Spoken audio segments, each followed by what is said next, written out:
This is Marcus. He is 16 years old. Marcus is not a bad student. He does his homework, studies the night before tests, and usually knows the answers. In fact, on most days, he knows more answers than anyone else in the room. But you would never know that, because Marcus never raises his hand. It is not that he does not want to. He does. He sits there in class, the answer forming clearly in his head, his hand hovering just below the desk, and then something stops him. A thought arrives, quick and sharp. What if I say it wrong? What if everyone looks at me? What if my voice shakes and someone laughs? So he puts the hand down. The teacher calls on someone else. The other student gives the exact answer Marcus had in his head. And Marcus stares at his notebook and feels something he cannot name, a mixture of relief and shame at the same time. Lunch is the part of the day Marcus thinks about most, not because he enjoys it, because he dreads it. Every morning from the moment he wakes up, a small clock starts ticking in the back of his mind. In 4 hours, he will have to walk into that cafeteria. He will have to choose where to sit. He will have to look like he belongs somewhere. He has a routine. He arrives early enough to grab his food fast. He finds a spot at the end of a table where there is already some noise, so he does not look completely alone, but not so close to anyone that conversation is required. He eats fast. He leaves before the room fills up. He spends the remaining lunch period in the bathroom, or the library, or just walking slowly around the outside of the building until the bell rings. Nobody bullied Marcus. Nobody was cruel to him. That is the part that confuses him most. The kids at his school are not mean. Some of them even smile at him in the hallway. One girl, Priya, once stopped and asked if he had finished the history reading, and they talked for about 90 seconds, and it was fine. It was actually fine. But for the next 3 days, Marcus replayed that conversation over and over in his head. Did he say something weird? Did he pause too long before answering? Was she being polite, or did she actually want to talk to him? He could not let it go. He analyzed it the way a detective analyzes a crime scene, looking for the moment where he had said the wrong thing, made the wrong face, given himself away.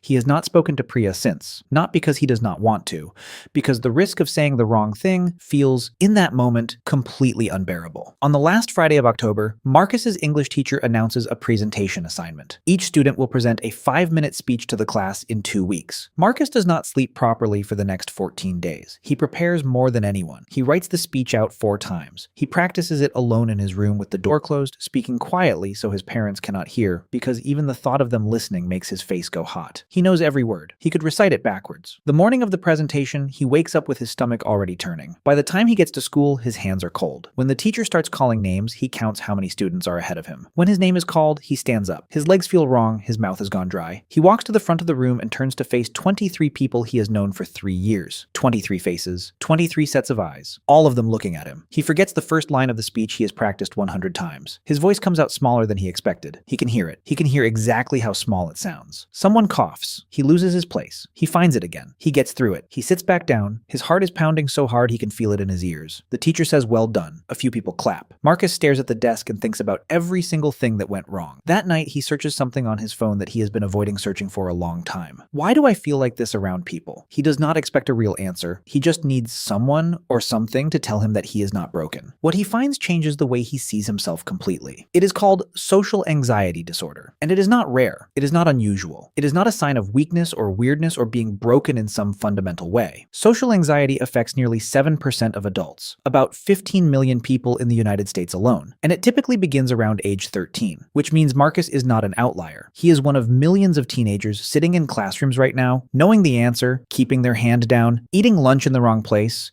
replaying 90-second conversations for 3 days straight. But knowing the name does not explain what is actually happening inside the body, and the explanation is the part that changes everything. Here is what is happening to Marcus every time he walks into that cafeteria. Deep inside his brain sits a small structure called the amygdala. Think of it as the brain's alarm system. Its entire job is to scan the environment for danger and trigger a response before the thinking part of the brain has time to process what is happening. It is fast, it is automatic, and it does not distinguish between physical danger and social danger. Research from 2020 found that the amygdala is slightly larger in people with social anxiety, and the more severe the anxiety, the larger the amygdala. This means the brains of socially anxious people have adapted to spending more time and energy processing social threats.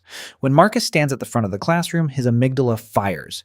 It reads 23 pairs of eyes the same way it would read a predator. Threat detected. Emergency response activated. Cortisol floods the bloodstream. Adrenaline spikes. Heart rate doubles. Mouth goes dry. Hands go cold. Voice comes out smaller than expected. This is not weakness. This is a survival system doing exactly what it was built to do. The problem is that it is doing it in the wrong situation. Normally, the prefrontal cortex, the thinking part of the brain, sends signals to the amygdala to keep it it calm during routine social situations. But in people with social anxiety, this connection does not work properly. Instead of calming the amygdala down, the prefrontal cortex actually increases its activity. In other words, the more Marcus thinks about the situation, the more anxious he becomes. The thinking that is supposed to help is making it worse. Here is the twist that most people never hear. Social anxiety is not a malfunction. It is an ancient feature of the human brain that made complete sense for most of human history. For hundreds of thousands of years, humans lived in small groups of 20 to 50 people.